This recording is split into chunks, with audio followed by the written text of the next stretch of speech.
What's up? It's your boy, amateur pro home chef Nathaniel Levinson. Today we're going to be making French fries. And what are French fries without something to dip it in? So we'll also be making some fry sauce.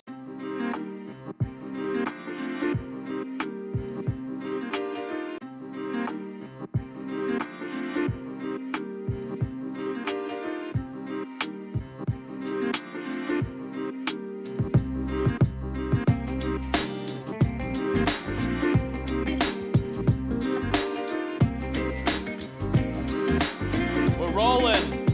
It's live. We're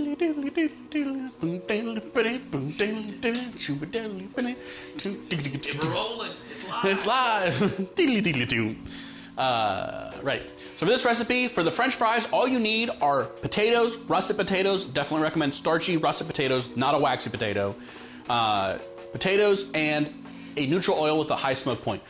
Peanut oil, safflower oil, or soybean oil, which is generally called vegetable oil. One of those.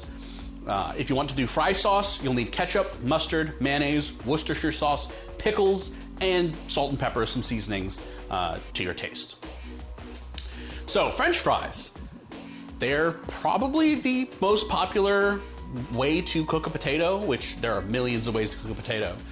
French fries are probably the most popular because they're delicious. Like, let's be honest. French fries are amazing. They're fantastic, crunchy, fluffy, salty. They better be salty. You buy an unsalted fries, dog, we can help you. It's okay. Contact me. We'll help you. This method is a little bit involved, but it also includes a step where you can do a ton of prep beforehand. So let's say game day, you want to make a bunch of French fries. You can do all the prep beforehand, a day before or a week before, and then have that ready to go on game day. So, first thing, potatoes, we need to peel them.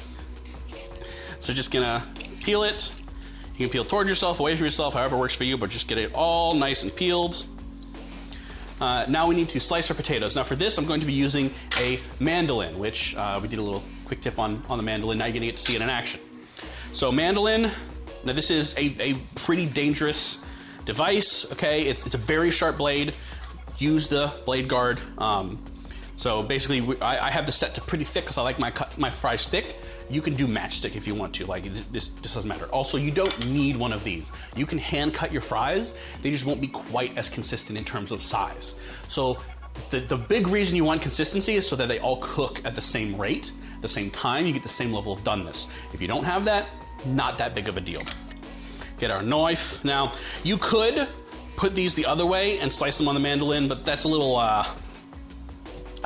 wonky to do that, so I just cut these by hand at this point. So just try to get, as even slices as you can. Usually you want to get about equal thickness, width and thickness, but it's not that big of a deal if they're not totally uniform. So we're just going to put that in our bowl of water to make sure A, it doesn't oxidize, and that B, some of that excess starch and any dirt from the peel rinses off. So these don't need to soak for a particularly long time. This is just while you're prepping all your potatoes, they're not turning brown and nasty, okay? So next thing we need to do is get our oil heating. So let's go over to the stove. So you're just gonna take a deep pan and you're gonna fill it less than halfway. You could go up to about halfway, but you don't want to overfill it, right? Because the oil will bubble up as it's frying, because food that you put in the fryer has water. That water's coming out as steam. That's gonna bubble up really fast, so we don't want this to overflow. That's how you get a grease fire. We're gonna heat that up, and we want it to hit about 300 to 325 degrees. It is best to have a thermometer so you can manage the temperature level. You can do it by eye, but if you really want to be consistent, use a thermometer. Candy thermometers are great. They clip onto the side. Sometimes I find if I have a deep vessel, they're not long enough to reach into the oil. You could just dip it by hand, that's fine. The other thing you can get is a nice handy dandy infrared thermometer.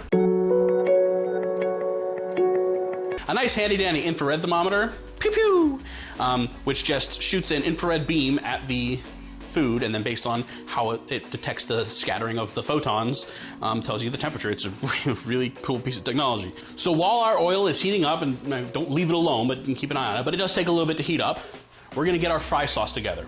So in a bowl, you're gonna wanna combine equal amounts, so let's say 1/3 of a cup, and you can adjust to taste.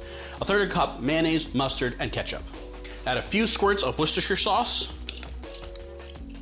to taste. Then we're gonna dice a couple of pickles. And you do want a pretty fine dice. Yep. And you wanna mix that up.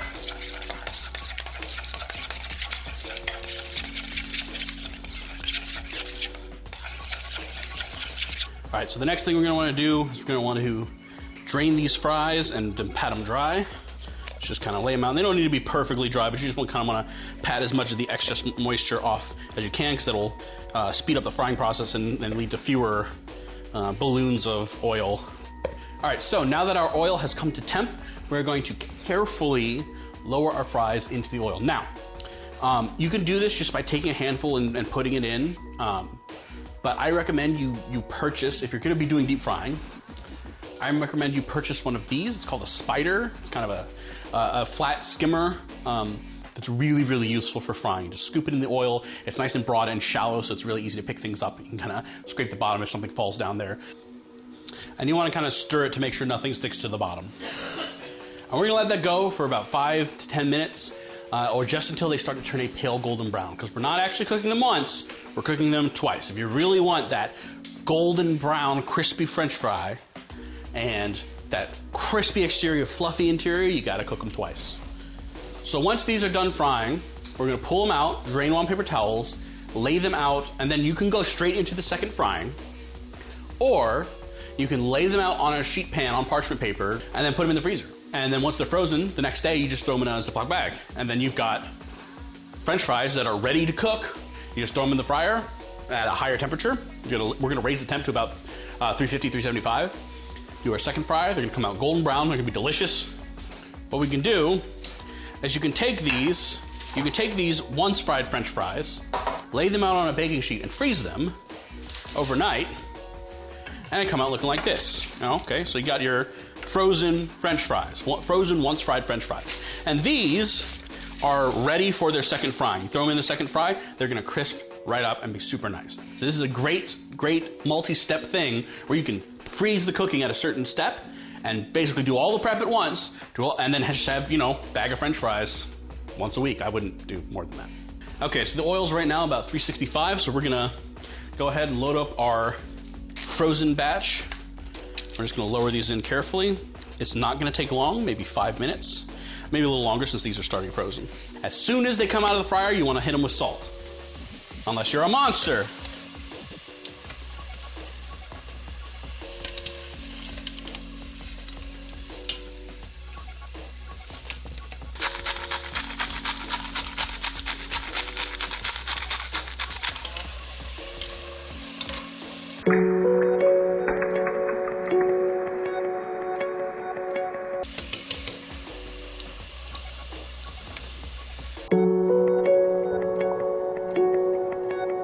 How do you tell a good French fry?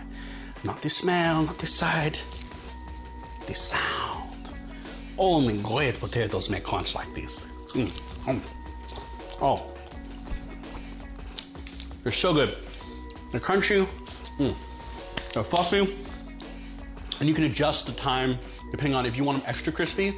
Leave them in there a little longer, like don't let them get black, but you can leave them in there, honestly, as long as you are comfortable leaving them in there.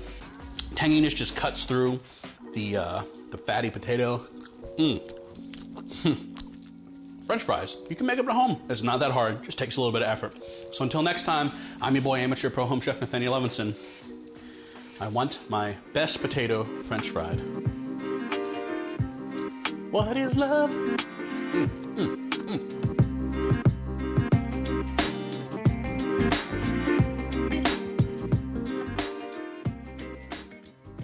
Hey, if you like this video, go ahead and hit that subscribe button, leave us a comment, let us know what you'd like to see on the channel. If you want to get in touch with us, we've got a Twitter at KitchenChemYT.